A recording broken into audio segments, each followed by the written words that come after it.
Hello, in this series I'll be discussing specific popular strategies, or as some might call them, cheats, and more importantly, ways to counter them. There are some great videos on how to perform these popular strategies, but I haven't found examples on how to fight back against them, and chances are you will run into them if you play ranked 1v1s. If you struggle to deal with the Inca villager rush, then I have some tips that might help you. Let's dive in. First of all, I wanna give a short summary of the strategy itself. Feel free to skip ahead if you are already familiar with the build, but I find it important to understand the strengths and weaknesses of a strategy in order to counter it.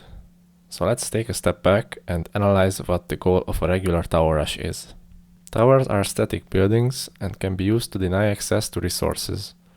Since there is no access to siege weapons in Feudal Age, towers are difficult to fight off, but melee units can still take them out from close range due to the minimum range of towers.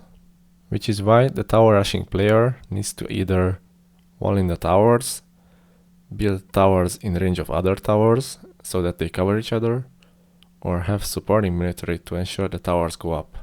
Option 3 is a popular form of tower rushing because it allows the attacking player to place the first tower already in sight of the opponent instead of trying to sneak.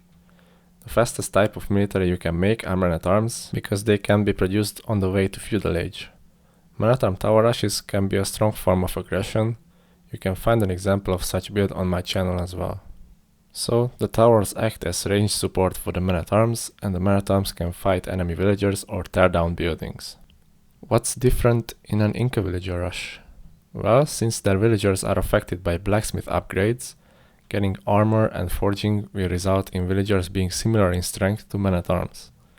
So basically Inca Tower Rush is like a men-at-arm Tower Rush on steroids, without needing to create the men-at-arms themselves, allowing them to get a faster feudal time and even skip the barracks completely.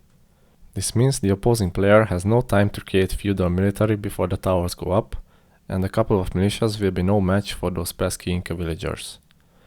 Now comes the question, if you can't fight the villagers off, how on earth do we counter this strategy? The first thing we need to do is scout the opponent to see if he's actually going for this. If the Inca player has only 1 or 2 villagers on wood, that is a big tell that they are going for the villager rush. Another clue might be if they are luring deer, because it's a fast food source, allowing them to get a faster feudal time and afford the blacksmith upgrades. The next step is looking at your own map. A tower rusher will likely target exposed resources, and you have no way to fight the villagers head-on, so I found the best way to buy time is early walling. You don't necessarily need to fully wall your base, but it's better to make it more difficult for the Inca player to reach your crucial resources. In this game, I recognized that both of my stones are forward, as well as 2 of my gods, and it would be very difficult to protect them with walls. In this case, it's a good idea to scout for extra resources. I scouted an extra stone far away from my base and ended up taking it to be able to build defensive towers. I was almost sure that my opponent will attack from the angle where the 2 stones are, so I focused on making a smaller wall towards my TC to secure my back berries and my second wood line. The best way to make it an even playing field versus Incas is having defensive towers behind walls, because then both of you are just shooting each other's towers and repairing, but no need to fight the steroid boosted Inca villagers, which is what we need to avoid at all costs. If you need to fight the Inca villagers with your own villagers, there is a good chance you are already dead.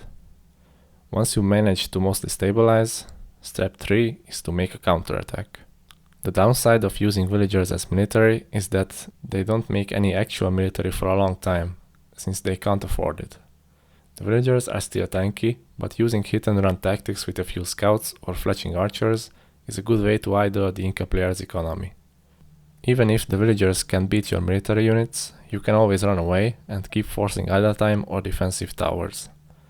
If the Inca player uses defensive towers in his own base, it's usually time to not invest a lot more into feudal army and aim for castle age, because stopping their tower rush alone is not gonna win you the game. You need to think about their follow-up. And now comes another reason why the villager rush is so strong. The fact that their towers can keep your base open enables them to mass eagles and just waltz into your economy in early castle age. Eagle warriors with all upgrades will not care about TCs or defensive towers, so you'll need strong military to defend these raids. Crossbows can work, but they are slow and vulnerable to siege. That leaves longswords and knights. Longswords have a +6 bonus damage versus eagles, so they are really cost effective. The downside is that they need more upgrades and can't catch up to the eagles. Knights need fewer upgrades and are faster, but are vulnerable to pikes and monks. In this game I managed to react properly to what my opponent was doing, with some mistakes. My counter raids did good damage in feudal, and the knight raids also killed a lot of villagers. But then I didn't adapt properly to my opponent's pikeman addition. I kept making only knights and got overrun, while if I switched to longswords I'd have had a great chance of winning, being economically ahead.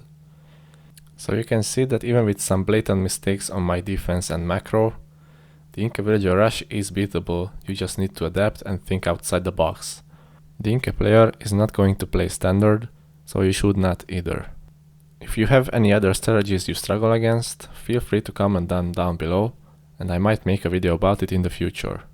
Now I thank you all for watching, and we'll see you in the next one.